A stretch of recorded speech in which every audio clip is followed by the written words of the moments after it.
好，大家好，我係 AV Hospital 嘅院長 Alan。今日呢，就同大家分享兩樣嘢嘅。第一樣就係一個新產品，因為近期呢，好多人呢就有個黑膠熱潮啦，但係有啲年紀大啲嘅朋友就知識比較多啲，但係有啲新朋友呢，就有時有啲小知識啊，佢哋係未留意到嘅。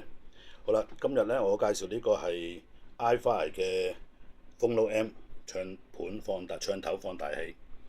嗱，呢個牌子咧好多人都識㗎啦。佢本身咧就有好多耳筒放大嘅產品啦，USB 嘅解碼啦，便攜式嘅耳筒放大 M 啦。咁樣就今日介紹咧就係呢個唱頭放大器，係俾一啲初學玩唱盤嘅人咧就都好適合嘅。咁佢嗰個價錢咧售價就係唔使4000蚊。嗱，咁我哋睇下部機先，佢係一部比較薄身嘅，就頭尾接駁嘅一個放大器。咁好啦，嗰個入口位一邊就係 MM， 一邊就係 MC， 而中間呢就俾你翹住條地線嘅。嗱，跟住就嗰個出口嘅部分 output。就去翻你嗰個普通嘅擴音機。嗱，我哋睇清楚近少少先嚇，得唔得？佢嗰個有粒掣，咁佢有3種唔同嘅預設嘅聲音俾你調校。第一種就係哥倫比亞 Columbia， 第二種係 RIAA， 第三種係 Decca。咁我試過呢，就最好聲都係中間嗰間 RIAA。好，嗱，我哋本身咧就睇下佢個底部啦。咁底部咧，佢係有 MMMC 嘅唔同阻抗嘅調校啦，同埋有埋嗰個超低頻濾波 Subsonic Filter。呢個好多人都會問嘅。有時播放唱片嘅時候，個低音喇叭咧喐得好犀利喎，但係嗰首歌咧就唔係出緊低音嘅喎。嗱，因為好多時咧嗰個唱片咧播放氹氹轉嘅時候，佢亦都唔平嘅。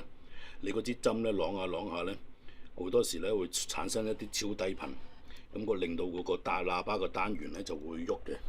咁咧，如果你開咗 Subsonic 超低頻嗰個地方，咁咧就佢嗰個低音嗰個反應咧就喺嗰個20Hz 以下嘅低頻嘅時候咧就比較喐得少啲。但係咧有時咧開咗咧就嗰個整體個聲音咧就有時會輕微影響嘅，就唔會咁好。而我個人咧就唔中意開佢嘅，咁就有佢比較做下運動，個喇叭就仲健康添。因為有時咧聽歌咧就唔係好大聲，如果你開到好大聲嘅時候咧，佢啷得犀利咧，咁就會傷個喇叭啦。但係你知啦，一般香港地咧好多人咧有時聽歌咧就開唔到好大聲嘅啫，所以咧我自己習慣咧都係將個Subsonic嗰個掣咧就 off 咗嘅。咁呢個就唔使4000蚊嘅 Phono M 就 OK， 幾好，介紹俾大家。好啦，跟住第二樣嘢咧就係一個 Phono M 嘅小知識。好多時你哋駁完個 Phono M 之後，再加埋嗰條地線之後咧，正常就比較靜㗎啦，個背景噪音咧就唔會好多嘅。但係好多時有好多客人都會問我，點解有時駁完之後咧，我未放音樂，咁啊聽見個背景咧有呼聲啊、滴滴聲啊咁樣，咁咧我哋行內人咧就俗稱叫做冚聲啦。咁 Phono M 咧就比較敏感，佢唔同你嗰啲解碼啊或者 CD 機啊，可以同好多擴音機啊成堆機擺埋一齊。嗱，你等等我行埋去先。嗱，好啦，而家我行咗去機後邊。